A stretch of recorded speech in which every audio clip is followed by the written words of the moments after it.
Beautiful day, isn't it? I'd like to welcome you to PBS's production of the late Zora Neale Hurston's Their Eyes Were Watching God, the deleted scenes. In this production, we'll go over 3 different scenes, 2 of which build off the scenes in the book, and 1 which serves as a sort of alternate ending. This first scene will explore the character Nanny, and we'll go into the background of why she hates men so much and her resentment surrounding her. It'll also explain her reasons behind pushing Janie towards a stable relationship, which Nanny herself wanted so badly. I've been stuck here my whole life with nothing to do but work and face the truth of it. I ain't no good and ain't never gonna be no good. I work out here all day when most of the other women of color be cleaning clothes and cooking for everybody. And I done gets the worst of it. And it digs in you like a tick. Because when you don't notice, it just gets worse and worse till it done kills you. It's like air, because you can't stop yourself from breathing it all in, and you done be tangled up like your grandmama's yarn. So one day, that thread done breaks, and you're useless and thrown away like you never did nothing. And Hey, girl! Nah, you! You with the shovel! yes, master? Come on over here for a second.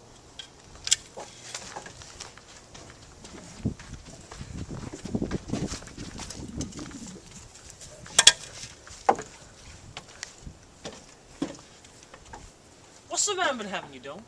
I just been shoveling that here manure. Why don't you come inside, take a rest? No, thank you, sir. Pretty- I gotta finish. Pretty nigga like you shouldn't be out here so long. Some little thing like yourself don't work yourself to the bone.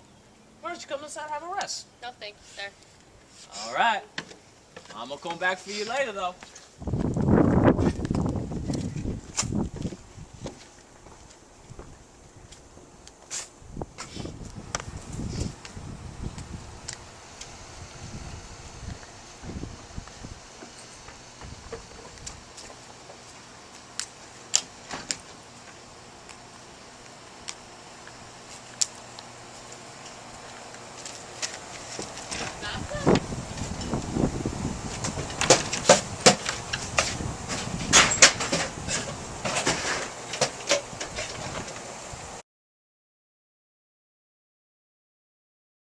Nanny, I've come to see that baby of yours. Nanny, you better take them covers off that child. Now. No. Looks like you don't know who the missus on this plantation is. I'm about to show you. Nanny, what's your baby doing with gray eyes and fine hair? I haven't done nothing but what I'm supposed to do. Because I'm nothing but a Negro and a slave. That baby will not be allowed on this plantation for much longer. I'm not sure who this Negro thinks she is, but she has got to know that I ain't to be tampered with. She comes in here and seduces my husband and tries to play it off like she ain't to be done nothing wrong. Probably trying to blame it on him too. She thinks this is gonna make her life better around here. Probably thinks she's better than me.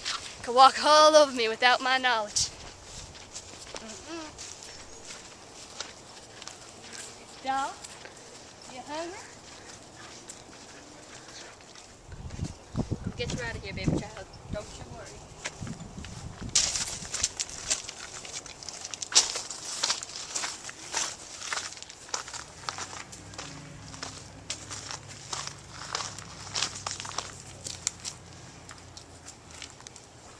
You'll be safe up here. As you can see, as Nanny's in the thick of slavery, her behavior regarding her only child is understandable. In the next scene, we will again explore the colloquial inflections and dialogue of the African American community of the time, while reflecting upon the development of Leafy through the eyes of Nanny. As she watches her own daughter become the woman she once was, this scene also foreshadows Janie's struggles and own development further along in the novel. As she walks down the wrong path, stemming from her own mother's abandonment, but eventually finds her proverbial horizon because of Nanny's determination to save her from the same fate as hers. Although she was pushed along the wrong path, it is this misguided motivation which made her eventually find her peace. Let's watch. Now, Leafy, I don't know if I want you going to school today. Why, Mama? I don't like the way that teacher's been looking at you. Looks like you like a cotton field ready for the plucking and the profit. I'll be fine, Mama. Just let me go. I don't like this one bit. Well, then that's a damn shame.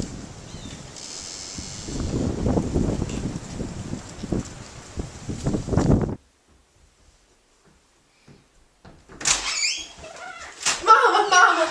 I'm sorry, Mama. You was right. What's the matter, child? That fellow done hurt you? He hit you.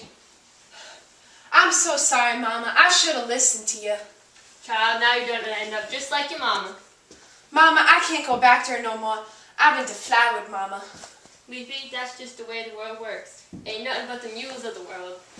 And I want to keep you out of that. Mama, I just can't do it. Well, on earth not, child, is the way of the world, and ain't no person in color gonna change that. Every time I look into the eyes of my child, I see my attacker, looking so smug. There ain't no innocent in those eyes, Mama. I can't do it no more. I just don't know what to tell you. That there darling girl you got is gonna grow up. She's never gonna change the father. I'm sorry to leave you, darling, but I ain't sorry to leave neither. Stay with Nanny. I've got me a whole world to get lost in. Along the journey to find her pear tree sunset, Janie runs into her current love, Tea Cake. Alas, as a cruel turn of events, fate decided to place Janie in harm's way, far from the relative safety of the presence of Tea Cake. In the helpless ravings of those who are doomed to lose their minds, a monotonous drip she reflects upon her life. Under the heavy curtain of insanity, she weighs her life in the completion of her lifelong goal, her pear tree paradise. Only to discover, however, her paradise may have been too far-sighted.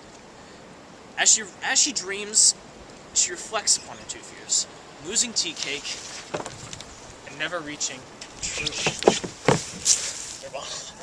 It's all right, baby. Don't you worry. It's all gonna be okay.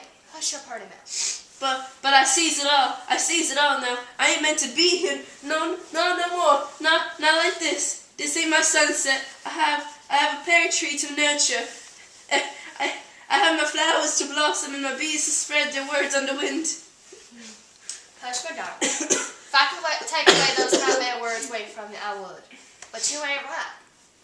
I'll be your busy bee to spread your words. What you got to tell me then, Jamie? You ain't making much sense, but all right. I'm gonna let you have your words. Who do you want me to tell, baby? The doctor? Your mama? Who's you got to tell? I need to rest a spell, but not here. No, not here. I ain't going.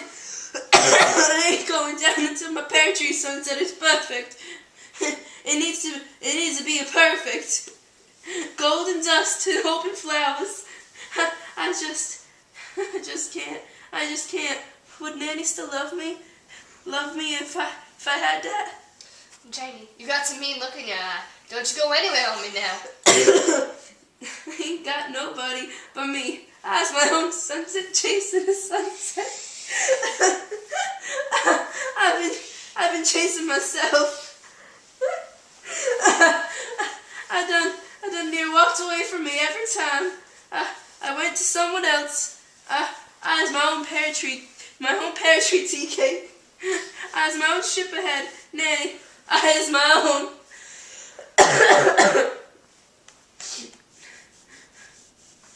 I ain't gonna watch the love of my life just walk it down into the country of God without me. Don't do it, Janie. Stay with me. Is I, Nanny? Is I gonna be okay now? Thanks for sticking around. At this point in the program, we'd like to welcome our actresses, Brianna Resendiz as Tea Cake and the Slave Master's wife, Hannah Hoyle as Leafy, Ashley Mello as Janie, Emily Rigo as Nanny. Good to see you guys. Hello, Owen. Hi, Mr. Flanagan. Hello again. Thanks for having us. So we see a lot of interesting language and dialect in these scenes, don't we?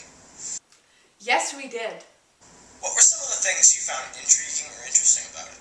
Well, one thing I noticed when I was reading it was that I could hear the specific accent in the voice of the speaker clearly in my head because of how the author spelled the words. Yeah, for example, when you read the word I, it's spelled A-H. So when you read it aloud, it makes more sense as you can hear the accent in the word. Hersley made a point to spell the words how she wanted her to really emphasize the unique dialect and make the characters stand out. I can see how that would make the whole thing a lot more solid experience for the reader. It also forces a speed reader to kind of double back and reread pages and sections of dialogue so they better retain the story. Not only Hurston's dialect, but her exceptional use of literary devices which enhance each page, accounting for a truly exceptional piece of literature. Irony, similes, metaphor, symbolism, a shift in point of view, foreshadowing, and sensory imagery all weave together to form something truly beautiful. Yes, as early as chapter 2, the reader catches a glimpse of this mastery through Nanny's description of Leafy's rape by a schoolteacher, later confessing that her plan for Leafy was for her to grow up and become a schoolteacher. Another point on language, if I could. Hurston, I noticed, gives her characters little variety in their vocabulary. Really? That's interesting. Could you elaborate? For example, when Janie is yelling at Jody on his deathbed, she says he is too busy listening to his own big voice. There are so many different adjectives she could have chosen, given her experience and education, but she used big. Her simple diction, in my opinion, made Janie's message much clearer and less complicated than if she used a word like massive or booming. Now, that's a keen observation. The similes do a great job as well. I mean, with this kind of dialect used, similes are a staple. They make this specific tongue what it is. Hurston does use some really effective similes in this book. When Tea Cake is talking about his encounter with another gambler, he says that he was on him like gravy over rice. This is an excellent example because it mixes an effective simile with the colloquialism of the area, where gravy over rice is a popular dish to eat. She also uses similes in the narrative as well as the dialogue. On page 118, she describes the room as being as wide as an alligator's mouth. This one is also a simile colloquialism by the use of an alligator, an animal native to the region, in the simile. While similar, do not forget the use of metaphors. A major theme throughout this novel was based on the metaphor. Ships at distance have every man's wish on board, which represents Janie's dream and her struggle to reach it. Oh yes, we cannot forget those metaphors. As important as Hurston's use of symbolism, an essential theme of love and protection is displayed through the actions of Tea Cake in an almost heroic interference with Janie's marriage to Jody, which proved to be unhappy. Ah yes, it is this which leads us into the development of Janie's voice, and the change of its narration and point of view from first person, as Janie tells her story firsthand as she is experiencing it, to the shift to third person, where the story is told through her thought, giving a new perspective angle to the novel. It's clear to see how Hurston uses this indigenous language and dialect so masterfully. Thank you again, Mr. Flanagan, for having us and conducting this whole interview with us. It truly was a wonderfully marvelous experience. Cheers! Cheers! Well, that's all the time we have, so remember to watch next week for our episode on Walt Whitman's Song of Myself. Up next, Nova will explore the science of black holes and where we really are in the universe. Well, be sure to see you next week on Great American Literature.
I swear! Ah!